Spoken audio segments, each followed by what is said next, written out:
নমস্কাৰ ছাত্ৰ ছাত্ৰীসকল, ইকুএম ষ্টাডিলৈ তোমালোকক স্বাগতম জনাইছোঁ। আজি আৰু এটা নতুন ভিডিঅ' লৈ তোমালোকৰ আগলৈ আহিছোঁ। আজিৰ এই ভিডিঅ'টো তোমালোকৰ কাৰণে অষ্টমমান শ্ৰেণীৰ বিজ্ঞানৰ 6 নম্বৰ যিটো পাঠ আছে দহন আৰু শিক্ষা, এই পাঠৰ যিখিনি অনুশীলনী প্ৰশ্ন উত্তৰ আছে এইখিনি আলোচনা কৰা হ'ব। লগতে এই পাঠৰ কিছু অতিৰিক্ত প্ৰশ্ন উত্তৰো আজিৰ এই ভিডিঅ'টোত আলোচনা কৰা হ'ব। তো যদি ভিডিঅ'টো তোমালোকৰ চাই ভাল লাগে এটা লাইক কৰি দিবা আৰু তোমালোকৰ বন্ধুবৰ্গক শ্বেয়াৰ কৰি দিবা। আৰু যিসকল মোৰ চেনেললৈ নতুনকৈ আহিছা তেওঁলোকে মোৰ চেনেলটো ছাবস্ক্ৰাইব কৰি দিবা। তো পলম নকৰি আজিৰ ভিডিঅ'টো আমি আৰম্ভ কৰোঁ। 1 নম্বৰ প্ৰশ্ন আছে, দহন কাক বোলে? দাহ্য পদাৰ্থ এটা দাহিত কৰিবলৈ কি কি শৰ্তৰ প্ৰয়োজন? যি ৰাসায়নিক বিক্ৰিয়াত তাপ আৰু পোহৰ উৎপন্ন হয় তাকে দহন বোলে। দাহ্য পদাৰ্থ এটা দাহিত কৰিবলৈ 3টা শৰ্তৰ প্ৰয়োজন হয়, এইকেইটা হ'ল বায়ু, ইন্ধন, তাপ। 2 নম্বৰ প্ৰশ্ন আছে, জ্বলি থকা মমবাতি এডাল কাঁচৰ গিলাচ এটাৰে ঢাকি ধৰিলে কি ঘটে? জ্বলি থকা মমবাতিডাল কিছু সময় পিছত নুমাই যাব, কাৰণ তাত থকা বায়ুখিনি দহনৰ ফলত শেষ হৈ যাব। ইয়াৰ পৰা আমি সিদ্ধান্ত কৰিব পাৰি যে দহনৰ বাবে বায়ুৰ প্ৰয়োজন। 3 নম্বৰ প্ৰশ্ন, প্ৰজ্বলন উষ্ণতা কি? এই উষ্ণতাৰ লগত দহনৰ সম্বন্ধ কি? যি নিম্নতম উষ্ণতা লাভ কৰিলে দাহ্য পদাৰ্থ এটাৰ দহন হয় সেই উষ্ণতাকে দাহ্য পদাৰ্থটোৰ প্ৰজ্বলন উষ্ণতা বোলে। দহনৰ সহায়কৰ উপস্থিতিত দাহ্য পদাৰ্থই নিৰ্দিষ্ট উষ্ণতা লাভ কৰিলেহে তাৰ দহন ঘটে।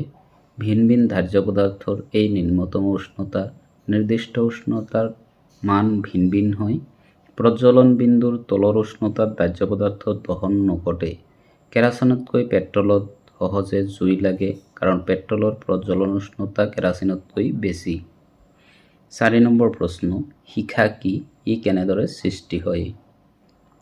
কোনো দাহ্য গেছ বা বায়ু জ্বলাৰ ফলত যি অঞ্চলত তাপ বা পোহৰৰ উৎপন্ন হয় তাকে শিখা বোলে। তাৰপিছত প্ৰশ্নটো আছিলে ই কেনেদৰে সৃষ্টি হয়, এইটো তোমালোকে ইয়াৰ পৰা চাই লিখি ল'বা।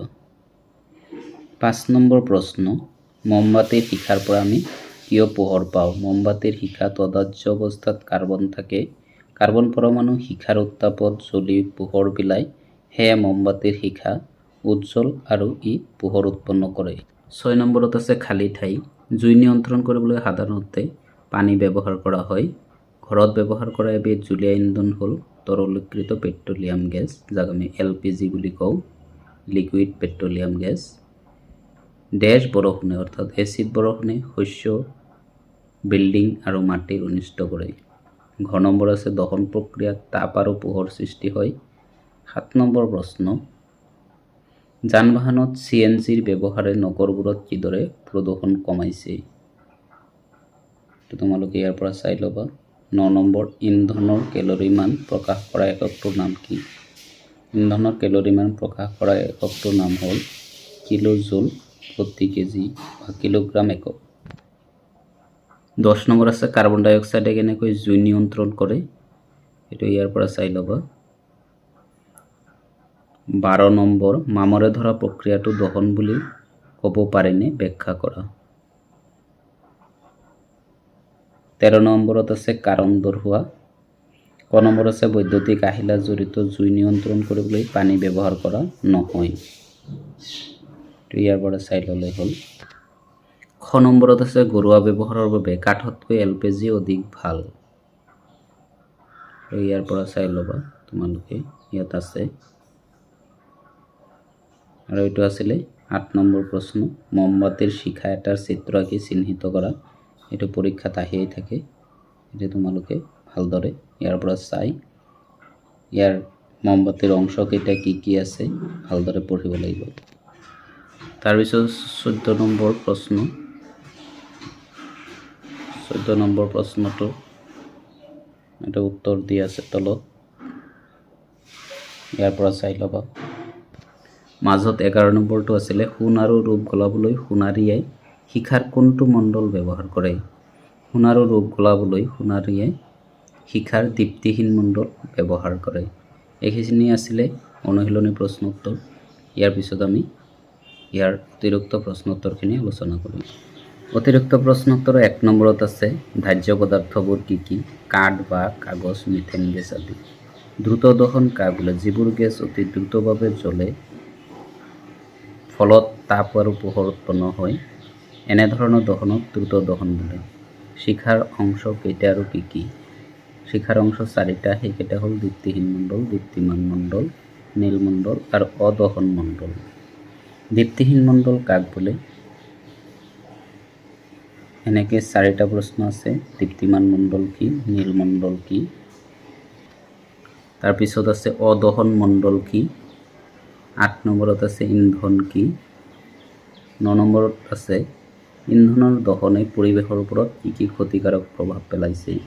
এইটো এটা ইম্পৰ্টেণ্ট প্ৰশ্ন হয়, পৰীক্ষাত আহি থাকে। ইয়াত আকৌ এক্সট্ৰাকৈ কিছু প্ৰশ্ন উলিওৱা হৈছে। কিছুমান ইন্ধনৰ নাম লিখা। ইন্ধনৰ নামকেইটা দি আছে। 2 নম্বৰত আছে দাহ্য মানে কি? দাহ্য পদাৰ্থ কাক বোলে?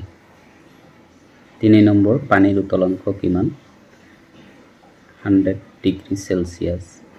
প্ৰজ্বালক পদাৰ্থ কাক বোলে? উদাহৰণ দিয়ে, এইটো পৰীক্ষাত আহিয়েই থাকে।